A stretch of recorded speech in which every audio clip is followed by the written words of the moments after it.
তোমাদের যাদের বয়স 18 বছর হয়ে গেছে বা 17 বছর প্লাস, তোমরা চাইলে আমাদের যে মেখলিগঞ্জের বিএসএফ ক্যাম্প আছে সেখান থেকে তোমরা রানিং করতে পারো। সেখানে বিএসএফ ক্যাম্পের আমি অ্যাড্রেস দিয়ে দিচ্ছি। বিএসএফ ক্যাম্প বিএসবাড়ি বিএসএফ ক্যাম্প, যেটা তোমরা বলো কলেজের পাশে বিএসএফ ক্যাম্প, সেই বিএসএফ ক্যাম্পের থেকে কিন্তু প্রতিদিন সকাল 7টা থেকে এখানে রানিং প্র্যাকটিস করানো হয় এবং এক্সারসাইজ করানো হয়। তোমরা যারা যারা চাও সেখানে বিএসএফের সাথে তোমরা রানিং করতে, তোমরা অবশ্যই সেই বিএসএফ ক্যাম্পে যোগাযোগ করো। রিটেন হয় না? আর হ্যাঁ স্যার, রিটেন হয় না? কি রিটেন? রিটেন লিখিত পরীক্ষার জন্য?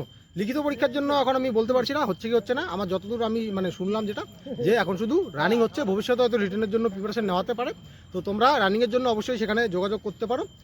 তোমরা যারা রান করতে চাও চাকরি প্রিপারেশনের জন্য, তোমরা সেখানে যাও প্রতিদিন সকাল 7টার দিকে। একদিন গিয়ে কথা বলে আসো বিএসএফদের সাথে, ওখানে তোমাদের টাইম দিয়ে দেবে, সেই টাইমে তোমরা গিয়ে প্রতিদিন ওখানে কিন্তু প্র্যাকটিস করবে।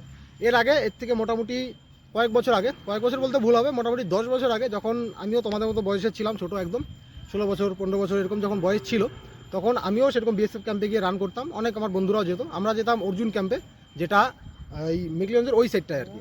আর এটা হচ্ছে এদিকে মেখলিগঞ্জের বিএসএফ কলেজের পাশে বিএসবাড়ি বিএসএফ ক্যাম্পে।